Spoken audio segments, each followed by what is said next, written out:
Halo teman-teman, kembali lagi bersama saya di channel Mas Holtoser. Jadi video kali ini merupakan pembahasan lanjutan dari video part 1 dan part 2 sebelumnya. Bagi teman-teman yang belum mengikuti video part 1 dan part 2, saya sarankan jangan dulu melanjutkan video ini, karena dasar-dasarnya ada di video sebelumnya dan sudah admin lampirkan linknya di deskripsi.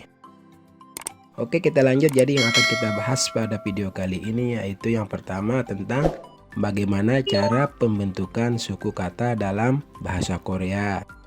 Kemudian yang kedua yaitu bagaimana cara menulis kata-kata dalam bahasa Indonesia menggunakan abjad Korea. Kemudian yang ketiga yaitu tentang konsonan akhir atau batchim. Di sini kita akan membahas bagaimana cara pelafalan huruf-huruf konsonan jika berada di akhir suku kata. Oke, tanpa basa-basi kita langsung menuju TKP.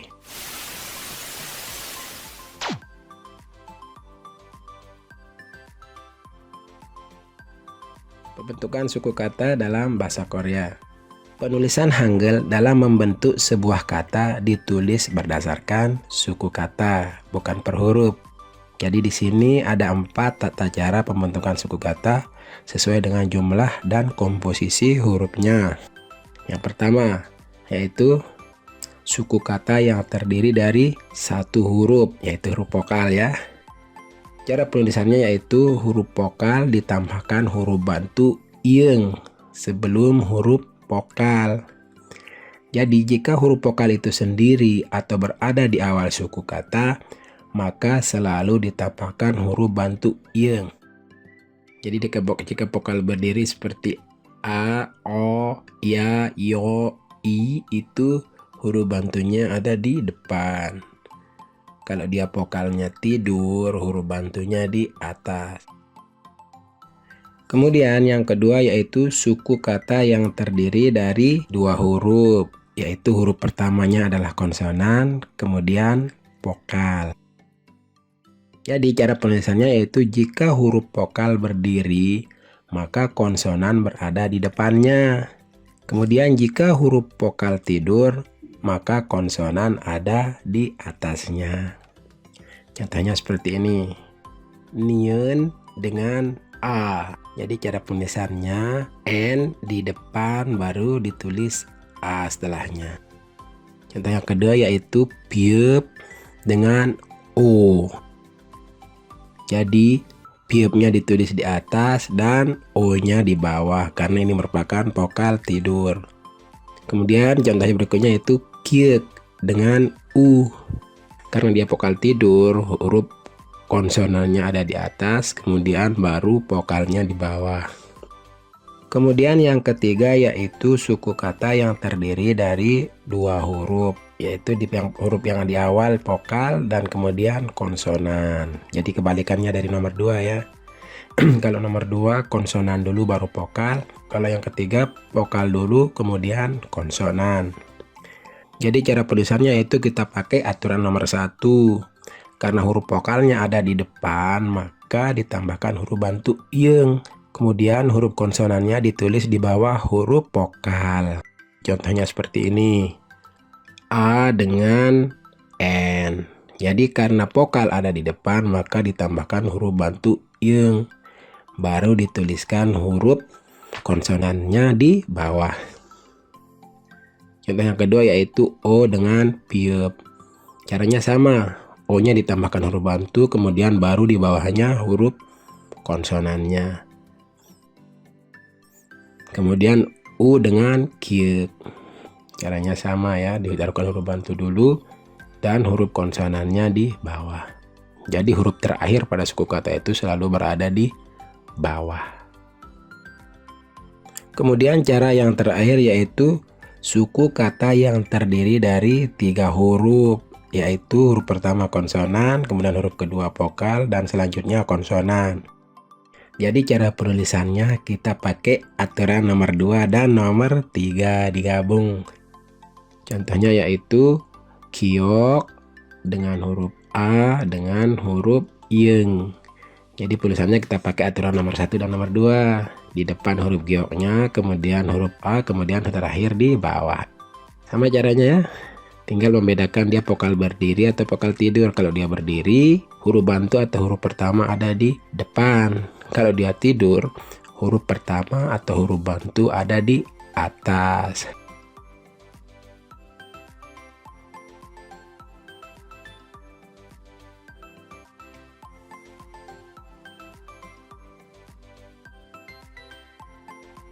Sekarang kita lanjut bagaimana cara menulis kata-kata dalam bahasa Indonesia menggunakan abjad Korea. Contoh yang pertama yaitu aku. Jadi aku itu terdiri dari dua suku kata, a dengan ku. Seperti biasa kita cari dulu hurufnya. Suku kata yang pertama yaitu a dan suku kata yang kedua adalah ku. Kalau a hurufnya seperti apa? Dan kalau KU hurufnya seperti apa. Jadi tinggal digabungkan sesuai dengan yang sudah kita bahas tadi.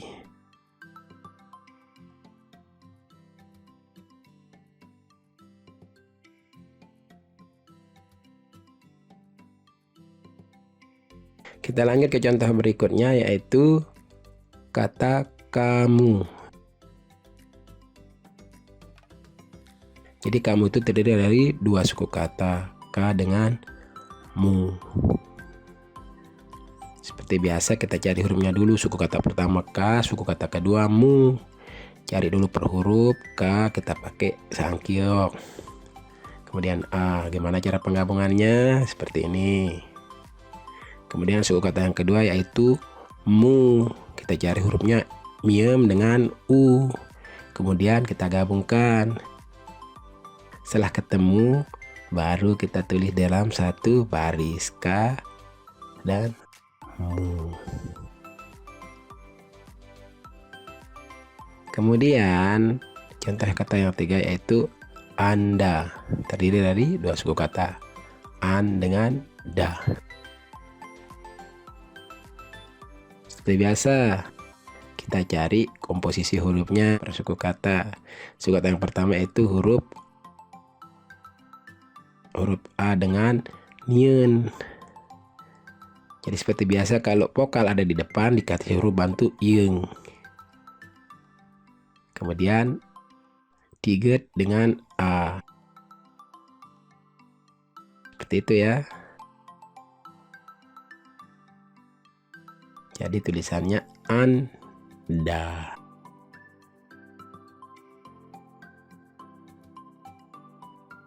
Kemudian contoh yang terakhir yaitu kata sayang. Terdiri dari dua suku kata, sa dengan yang. Jadi caranya sama seperti yang di atas. Kita cari komposisi suku katanya, kemudian kita gabungkan. Dan diingat, jika vokal ada di depan atau sendiri, selalu ditambahkan huruf bantu yung.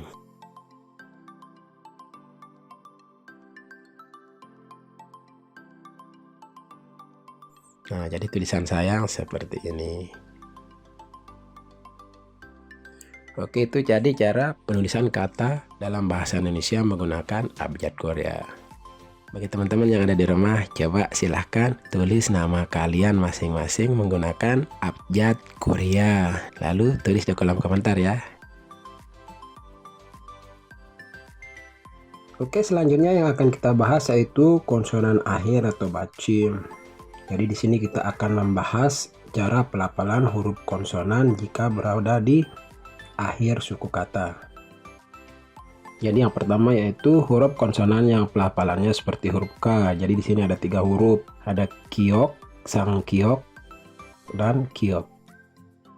Jadi jika ketiga huruf ini berada di akhir, ketiga-tiganya dibaca sama yaitu seperti huruf K. Oke, kita lanjut ke huruf yang kedua yaitu pelafalannya seperti huruf N, yaitu huruf nyun. Jadi kalau yang ini sama, di depan dan di belakang pelafalannya sama seperti huruf N. Yang ketiga yaitu huruf konsonan yang pelafalannya seperti huruf T. Jadi di sini konsonan yang pelafalannya seperti huruf T ada banyak yaitu sekitar 7 huruf. Jadi ketujuh huruf ini jika berada di akhir suku kata maka pelafalannya seperti huruf T. Sama semuanya.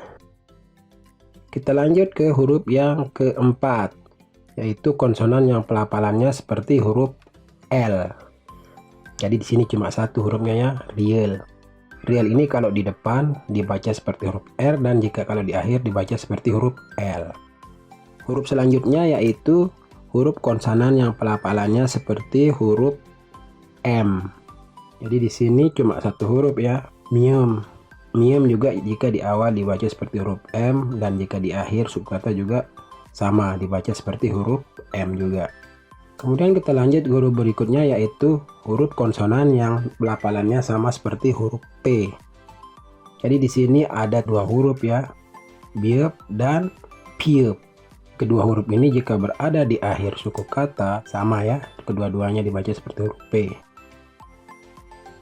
Kemudian selanjutnya yaitu konsonan yang jika di akhir dibaca seperti huruf eng, yaitu yeng. Jadi yeng ini jika di akhir pelafalannya seperti huruf eng. Jadi jika di awal tidak memiliki pelafalan, biasa kita gunakan sebagai huruf bantu, huruf vokal. Jika di akhir dilafalkan seperti huruf eng. Itu dia tadi ada 7 cara pelafalan konsonan akhir atau bacim. Sekarang timbul pertanyaan, bagaimana kalau kita mau menulis kata dalam bahasa Indonesia atau menulis nama menggunakan Hangul? Sementara pada konsonan akhir atau bacim, huruf-huruf ini tidak ditemukan seperti huruf F, huruf S, huruf R, dan huruf D. Jadi keempat huruf ini tidak ditemukan dalam konsonan akhir Hangul. Bagaimana caranya supaya huruf-huruf ini ada ketika kita mau menulis nama kita atau menulis kata dengan Hangul? Caranya sangat mudah, yaitu dengan cara menambahkan huruf bantu yaitu E. Huruf F, huruf S, huruf R, dan huruf D. Dia berdiri sendiri kalau berada di akhir. Contohnya huruf F pada kata Arif. Jadi penulisannya dengan Hangul seperti ini. Sebenarnya Arif itu terdiri dari dua suku kata A dengan Rif. Karena F tidak ada dalam konsonan akhir Korea, maka dia kita buat berdiri sendiri supaya dapat dibaca. Kemudian huruf yang kedua yaitu S. Caranya sama, ditambahkan huruf bantu E. Contohnya pada kata Agus. Jadi penulisannya seperti ini. Jadi S berdiri sendiri di akhir. Kemudian huruf berikutnya yaitu R. Caranya juga sama, ditambahkan huruf bantu E. Seperti contoh pada kata mawar. Jadi penulisannya seperti ini. R-nya berdiri sendiri di belakang. Kemudian kita lanjut ke huruf yang berikutnya yaitu D. Caranya sama, tambahkan huruf bantu E. Seperti contoh misal pada kata salad. Nah, sekarang mungkin akan timbul pertanyaan pada kata salad. Kenapa R-nya ditulis dua kali? Karena kalau ditulis satu kali dia akan terbaca seperti huruf R. Dia berada di awal suku kata. Supaya dia terbaca seperti L, jadinya kita tambahkan R pada suku kata sebelumnya. Sehingga dia menjadi konsonan akhir dan terbaca seperti L. Oke, kita lanjut. Kemudian ada lagi satu huruf yang tidak ditemukan dalam konsonan akhir yaitu huruf H. Jadi huruf H jika berada di akhir suku kata tidak perlu ditulis. Karena nanti kalau ditulis dia akan berubah pelafalannya menjadi huruf T. Seperti contoh pada kata indah. Jadi cukup ditulis indah saja. Tidak perlu ditulis hanya. Oke, saya rasa pembahasan kita cukup sampai di sini. Dan untuk teman-teman yang sudah paham bagaimana cara menulis menggunakan Hangul, silahkan ditulis namanya kemudian taruh di kolom komentar. Sampai jumpa pada video berikutnya.